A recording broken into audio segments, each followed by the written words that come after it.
3 and 4। अब देखो कितना आसान सा क्वेश्चन मैंने लिया है कि find two rational numbers between 3 and 4। Rational number मतलब कि any number which can be written in the form of p by q। q मतलब क्या? डिनोमिनेटर जिसका आपको पता हो। तो ये रैशनल नंबर का हम लोगों को डिनोमिनेटर पता नहीं होता है, ठीक है। तो यहाँ पे 3 और 4 के बीच में बहुत सारा नंबर होता है, 3.5, 3.25, आप लोग कुछ भी ले सकते हो। लेकिन कैसे आता है? तो मेथड नंबर वन, ये जो आप क्लास 6-7 में इक्विवेलेंट फ्रैक्शन सीखे हो, तो उसी के बेसिस पे है कि 3 और 4 आपको कितना नंबर निकालने बोला जा रहा है? 2 नंबर। तो take 2 as n, let n is equals to 2, और आपको n+1, तो n+1 कितना आ जाएगा? 2+1 3, और 3 से ऊपर और नीचे मल्टीप्लाई कर देना है, ठीक है। तो 3 इंटू 3/3 एंड 4 इंटू 3/3, तो ये हो गया 9/3 एंड ये 12/3, ठीक है। तो 9/3 एंड 12/3 के बीच में आपको क्या क्या मिल रहा है? 10/3 एंड 11/3, 2 नंबर मिल गया। 2 ही चाहिए था, 2 नंबर मिल गया। सो इन दोनों के बीच में न्यूमरेटर्स में कौन कौन सा नंबर आ रहा है? 10/3 एंड 11/3। 10/3 का वैल्यू 3 पॉइंट समथिंग होता है ना, 3.33, वो आपको दिख रहा है कि वो इसके बीच में है, ठीक है। तो ये है सबसे इजी मेथड नंबर 1। तो ये 2 वैल्यूज होगा। अगर डेसिमल में बोला जाता है तो आप इसको डिवाइड कर लो, ठीक है। तो ये हो गया मेथड नंबर 1। मेथड नंबर 2 ये है कि a प्लस बी बाई 2, मतलब जो आपको 3 और 4 के बीच में बोला गया है, 3 एंड 4 के बीच में जो बोला गया है, तो इसको a मान लो और इसको b मान लो, ठीक है। ये वाला b है, तो a प्लस बी बाई 2 आपको क्या देगा? मिड पॉइंट, एवरेज, या फिर बीच का नंबर देगा, ठीक है। तो a plus b by 2, 3 plus 4/2 that is 7/2, मतलब 3.5। 3.5 होता है कि नहीं? 3 और 4 के बीच में होता है, लेकिन बीचों बीच होता है। अब हमको दूसरा नंबर कहाँ से मिलेगा? तो ऐसा करेंगे कि 3, 3.5, 4। अब हम लोग के पास ये 3 नंबर आ चुका है जिसमें ये बीच वाला है। तो अगर इन दोनों के बीच में जो नंबर ढूंढेंगे वो तो 3 और 4 के बीच में होगा ही होगा, ठीक है। तो अब हम लोग का जो ये a होगा इसको मान लिया जाए और b इसको मान लिया जाए, ठीक है। तो now a plus b by 2, 3 plus 3.5/2, तो 3 प्लस 3.5 कितना होता है? 6.5, और 6.5/2, 2 3 6.25, ठीक है। तो 3 और 3.5 के बीच में 3.25 होता है, ठीक है। जो कि जैसे कि 3 रुपया 25 पैसा, 3 रुपया 50 पैसा, फिर 4 रुपया, तो 3 और 4 के बीच में होता है। तो इस तरह का आपका नंबर आ गया। ये देखो आंसर इससे बिल्कुल अलग है। इसका वैल्यू कितना होता है?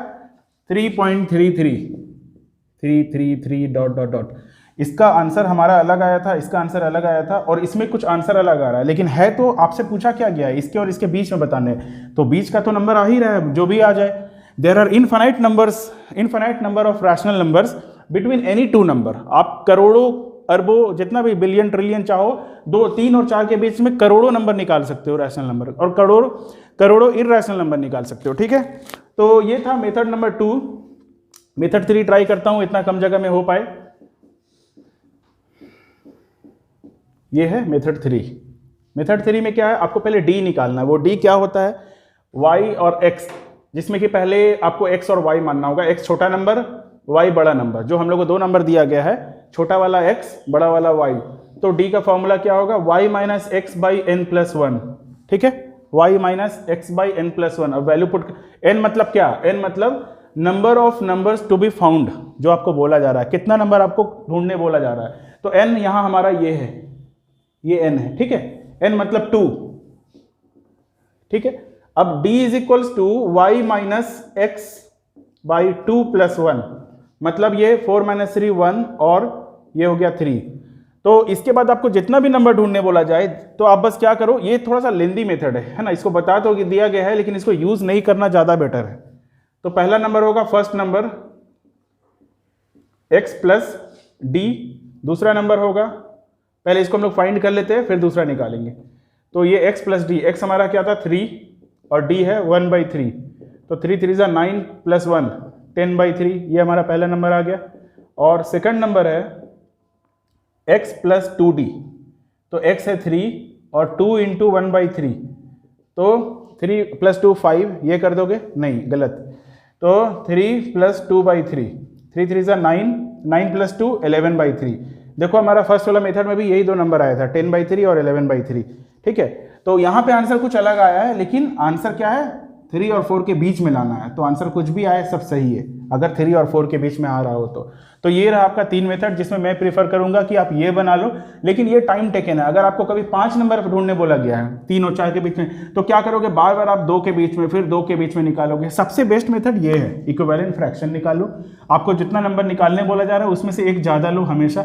अगर 5 नंबर निकालने बोला जा रहा है, कोई 3 और 4 के बीच में 5 नंबर, और आप 5 और 5 से ही मल्टीप्लाई और डिवाइड कर देते हो, तो फिर वहाँ आपको 5 नंबर कभी नहीं मिलेगा। देखो 3 5 ज़ा 15/5 एंड 20/5, 15 और 20 के बीच में कितना नंबर होता है, तो बहुत से लोग तुरंत बोल देंगे कि 5 नंबर होता है। 15 और 20 के बीच में 4 नंबर होता है, ठीक है।